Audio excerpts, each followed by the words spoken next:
안녕하세요. 입시는 이쌤 지상고등학교 1학년 영어 대표 강사 김수경입니다.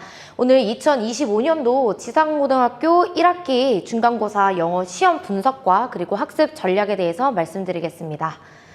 자, 먼저 지상고등학교 1학년 중간고사 특징으로는요. 첫 번째로는 지문의 변형과 그리고 재구성 문제가 많이 출제가 되었어요.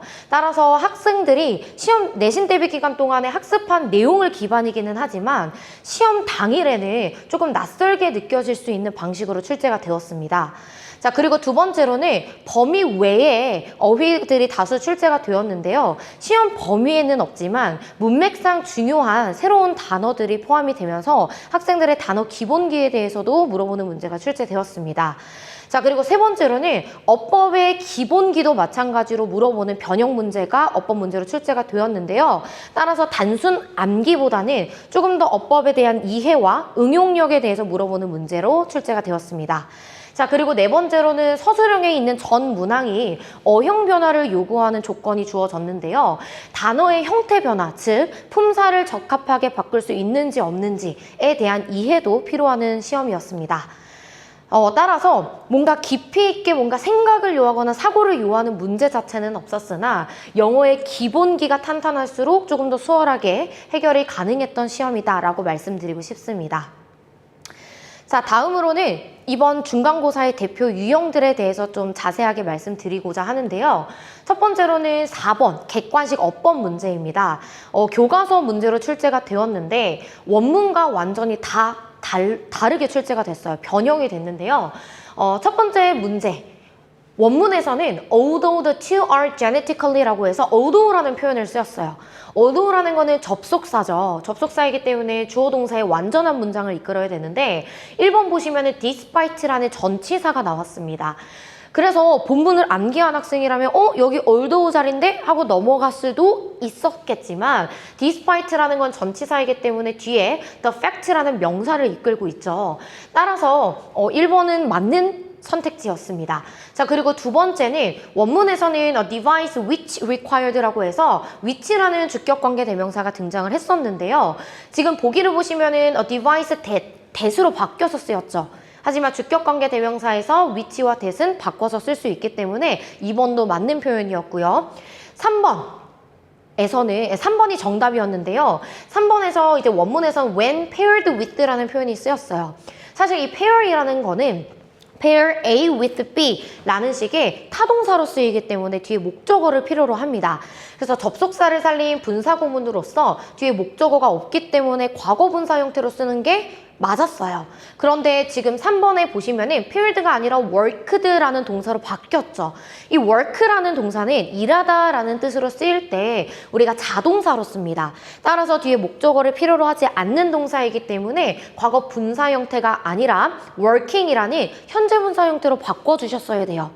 따라서 학생들이 시험장에서 이 work라는 동사의 성질을 이해하지 못했더라면 오답으로 이어질 수 있는 부분이었고요. 4번과 5번 같은 경우에는 원문과 완전히 다르고 그리고 5번 같은 경우에는 추가 문장을 통해서 선생님들께서 어법의 실력을 물어보는 문제였기 때문에 어법에 대한 기본기가 없는 학생들, 그냥 단순히 본문 학습만 한 학생들은 이 문제 조금 쉽지 않았을 수도 있겠다라고 생각을 합니다. 자, 그리고 다음으로는 요약 객관식 문제인데요.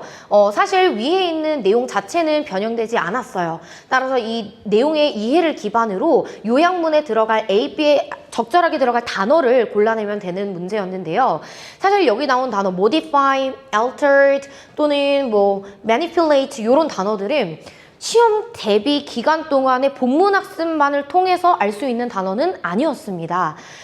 그래서 이 modify라는 단어는 이제 어떻게 학습을 해야 맞출 수 있었냐라고 한다면 제가 실제로 학생들에게 제공한 반유의어 리스트인데요. 그중에 이 36번 지문, 모의고사 36번 지문에서 adaptation이라는 단어가 등장을 했었어요. 여기 보기 원문에 있습니다. 그래서 이 adaptation이라는 단어와 함께 제가 학생들에게 함께 암기시킨 단어 중에 modification이라는 단어가 있죠. 이 단어와 modified라는 단어가 이제 의미상 같다라는 거를 인식을 해주시고 품사만 다르네라고 이제 생각을 해주셨더라면은 충분히 정답으로 이어질 수 있는 1번을 골라낼 수 있었을 거고요. 마찬가지로 B에 수치라는 단어는 사실 36번 지문에 등장했던 단어는 아니지만 39번 원문에서 수치라는 단어가 언급이 됐던 단어입니다. 따라서 마찬가지로 정답으로 이어지기까지에는 학생들이 단어 학습을 열심히 해줬더라면 어렵지 않게 선택을 할 수 있었던 그런 문제라고 말씀을 드리고 싶고요. 하지만 이제 좀 다른 보기에서 외우지 않았던 단어, 기본기를 물어보는 문제로 출제가 되었기 때문에 조금 단어 암기에 좀 미흡했던 학생들도 당황했을 법한 문제였습니다. 자, 그리고 이제 객관식 문제 중에서 빈칸 추론 문제인데요. 왼쪽에 있는 것이 이제 원문이고 학생들이 시험 기간 동안 공부한, 그리고 이제 오른쪽에 있는 문제가 시험 문제인데요. 제가 이렇게 형광펜 쳐놓은 부분은 실제로 원문에서는 없었던 문장이에요. 선생님들께서 추가를 하신 문장이고 여기에 빈칸에 들어갈 내용을 너희들이 추론을 해서 골라야 되는 객관식 문제였는데요. 사실 변형이 되기는 했지만 여기 빈칸이 뚫려 있는 부분은 글의 전체적인 중심 내용, 즉 마지막에 결말에 해당되는 부분에 대해서 골라내면 되는 부분이었기 때문에 변형이 되었음에도 불구하고 단어 embrace라는 단어만 잘 알고 있었더라면 손쉽게 해결할 수 있는 문제였습니다. 자, 그리고 10번 객관식 문제에서 내용 확인, 내용 추론 문제에 대해서 좀 말씀을 드리고 싶은데요. 사실 이 네모 박스 쳐져 있는 부분이 전부 다 시험에서 처음 보게 되는 문장들이에요. 변형 문제죠. 그런데 이 문제는 이제 어떻게 출제가 되었냐, 윗글을 읽고 대답할 수 없는 질문은 이라고 해서 내용을 정확하게 이해하도록 요구하는 문제가 출제가 되었습니다. 따라서 각각의 질문을 해결하기 위해서는 이 지문을 네모박스에 쳐져 있는 부분을 다시 한번 꼼꼼하게 읽고 해석할 수 있었어야 됐고요. 그리고 마찬가지로 이 내용에 대한 소재는 다르지 않아요. 소재는 다르지 않았기 때문에 사실은 문제를 해결하는 데 있어서 시험 기간 동안에 이 본문 숙지만 어느 정도 잘 됐더라면 문제를 해결하는 데는 어려움은 없었을 것으로 예상을 합니다. 자, 그리고 이제 논술형 문제인데요. 논술형 문제 1번. 킬러 문제였습니다. 좀 어려운 유형이었어요. 일단 선생님들께서 요구하신 부분에 대해서 좀 자세하게 말씀을 드리자면 일단 빈칸이 뚫려 있었고요. 본문에 그 빈칸에 들어갈 문장을 두고 새로운 문장이었어요. 이 문장 각각에 들어갈 단어를 추론하고 그리고 이 단어를 알맞은 어형으로 바꿔라, 필요시 변형할 것이라고 조건이 주어졌었죠.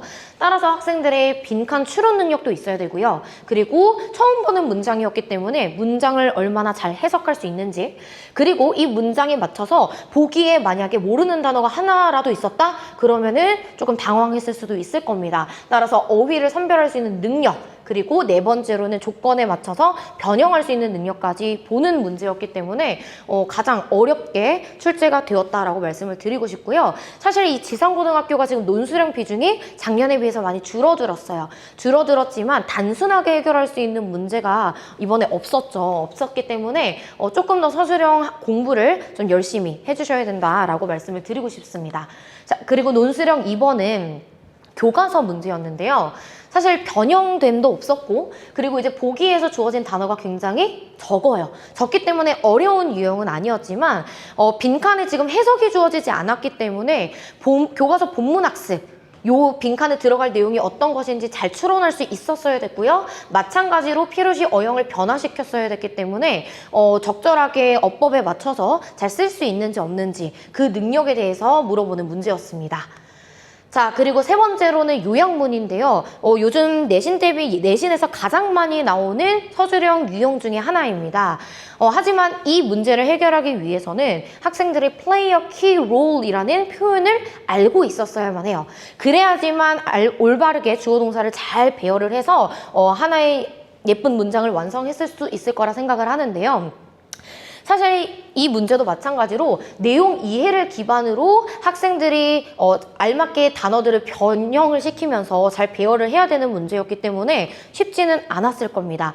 시험 대비 기간 동안에 모든 지문에 대한 제목이나 또는 요약, 요지 이런 것들을 써보는 연습을 좀 굉장히 많이 해주셔야 좋을 것 같습니다. 자, 그래서 전반적인 난이도는 첫 시험이었지만 좀 전반적인 영어에 대한 기본기를 좀 많이 요구하는 문제들이 출제가 되었기 때문에 중상으로 잡아봤고요. 시험의 총평은 마찬가지로 기본기에 충실한 실력을 요구한 그런 시험이었고요. 단기적으로 뭔가 시험을 암기해서 본문을 암기하는 것보다는 평소에 꾸준한 준비가 이 성패를 갈랐다라고 좀 말씀을 드리고 싶습니다. 자, 그러면 지상고 1학년 학생들 영어 고득점 받기 위해서는 어떻게 공부를 해야 되는지 학습 전략에 대해서 좀 말씀을 드리도록 하겠습니다. 첫 번째로는 단어 암기 굉장히 많이 해주셔야 돼요.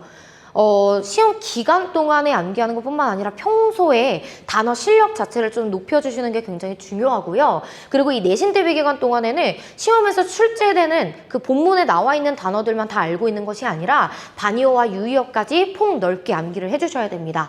자, 그리고 두 번째로는 이 보기문에 자주 등장하는 표현들, 그리고 서술형에서 요구하는 그런 표현들, 수거와 표현 학습을 조금 꼼꼼하게 해주셔야 되고요. 이번에 출제된 표현들이 다음에도 또 출제가 될 수 있기 때문에 시험이 끝나서 시험지를 그냥 버리는 것이 아니라 꼼꼼하게 분석하고 거기에서 나오는 표현들까지 암기하는 그러한 연습을 꼭 해주셔야 됩니다. 자, 그리고 세 번째로는 더 이상 중학교식의 공부 방식은 먹히지 않아요. 그래서 학생들이 뭐 본문을 암기를 한다거나 뭐 깜지를 쓴다거나 이렇게 했을 때 이번 시험을 잘 볼 수 있었던 학생들은 거의 없었을 겁니다. 왜냐하면 내용을 이해로 기반으로 하는 문제, 그리고 이 본문 자체가 변형이 많이 됐기 때문에 여러분들이 꼭 필요한 능력은 문장을 꼼꼼하게 해석할 수 있는 능력입니다. 따라서 문장을 해석할 수 있는 능력을 좀 강화시켜 주시는 게 굉장히 중요하고요. 그리고 이제 네 번째로는 지상고는 아무래도 1학년 때 어법에 조금 훈련을 많이 해주셔야 돼요. 그래서 출제될 수 있는 이런 문법 포인트 위주로 이제 좀 연습을 많이 해주셔야 되고요. 그리고 오답을 하는 과정에서 왜 이 문제가 출제가 됐고, 그리고 어떻게 또 변형될 수 있는지까지 좀 사고력을 높여서 폭넓게 공부를 해주셔야 됩니다. 자, 그리고 다섯 번째는 이제 서술형 훈련인데요. 사실 내신 대비 기간 동안에만 이 영작 훈련을 한다고 해서 서술형의 기본기는 잡히지 않습니다. 굉장히 복합적이기 때문에 비내신 기간 활용해서 장기적으로 꾸준히 서술형 연습 해주셔야지만 고득점을 받으실 수 있을 겁니다. 자, 다음으로 마지막으로는 저의 내신 대비 프로그램에 대해서 좀 간략하게 소개를 시켜드리고 싶은데요. 먼저 학교별 예상 단어집입니다. 앞서 말씀드렸다시피 제가 시험 기간 동안에 학생들에게 반유의어에 대해서 굉장히 좀 강조를 많이 했습니다. 따라서 이 학교 기출에서 이제 좀 잘 등장하는 단어와 그리고 출제될 법한 반유의어 리스트까지 함께 제공을 하고 있고요. 그리고 두 번째로는 출제 예상 문제집. 문제를 풀더라도 조금 더 효율적으로 풀 수 있도록 좀 고난도 그리고 조금 실력이 부족한 학생들에게는 조금 더 쉬운 문제를 좀 무난하게 맞출 수 있도록 실력을 기반으로 학생들에게 문제집 제공하고 있고요. 그리고 세 번째로는 서술형 예상 문제집인데요. 마찬가지로 중요 문장 암기하는 것도 중요합니다. 중요하지만 더 이상 뭔가 암기를 해서 쓰는 서술형은 출제되지 않을 거기 때문에 앞으로도 조금 더 다양한 유형들을 접할 수 있는 서술형 예상 문제집 그리고 분석집까지 학생들에게 다양한 컨텐츠 제공하고 있고요. 그리고 두 번째로는 이제 올인원 워크북인데요. 이 영어야말로 하나의 지문을 학습을 했을 때 이 지문을 가지고 얼마나 다양한 워크북 그리고 심도 깊은 워크북을 활용을 해서 암기하고 그리고 학습을 하느냐에 따라서 이해의 깊이감이 달라질 수 있습니다. 따라서 뭐 이것저것 하지 않고 하나만으로 해결할 수 있도록 중요 어휘 빈칸 암기시키고요. 그리고 이제 어법 포인트 설명할 수 있도록 제공하고 있고, 그리고 중요 문장을 스스로 써볼 수 있도록 연습할 수 있는 이런 워크북을 제공을 하고 있습니다. 자, 그리고 세 번째로는 이제 시험이 다가오는 주에 이제 실전 모의고사를 자체적으로 제작을 해서 이제 학생들에게 풀고 있는데요. 기본 모의고사, 고난도 모의고사, 최종 모의고사 해서 이제 학생들이 어느 정도 본인의 점수를 예측하고 좀 부족한 부분에 대해서만 조금 더 선별적으로 공부할 수 있도록 모의고사 제작해서 실행을 하고 있습니다. 자, 그리고 네 번째로는 제가 정말 중요하게 생각하는 부분 중에 하나인데요. 학생들이 저에게 좀 질문을 자유롭게 그리고 좀 필수적으로 할 수 있는 환경을 지금 만들고자 굉장히 많은 노력을 하고 있습니다. 따라서 수업이 끝난 직후에 언제든지 저에게 카톡으로 질문할 수 있도록 제공을 하고 있고요. 뿐만 아니라 이 학생이 질문한 부분이 다른 학생들도 다 알았으면 좋겠다 라고 하는 부분은 따로 영상 촬영해서 영상으로도 제공을 하고 있습니다. 자, 지상고등학교 1학년 학생들 앞으로도 고득점 받을 수 있도록 제가 최선을 다해 지도하도록 하겠습니다. 감사합니다.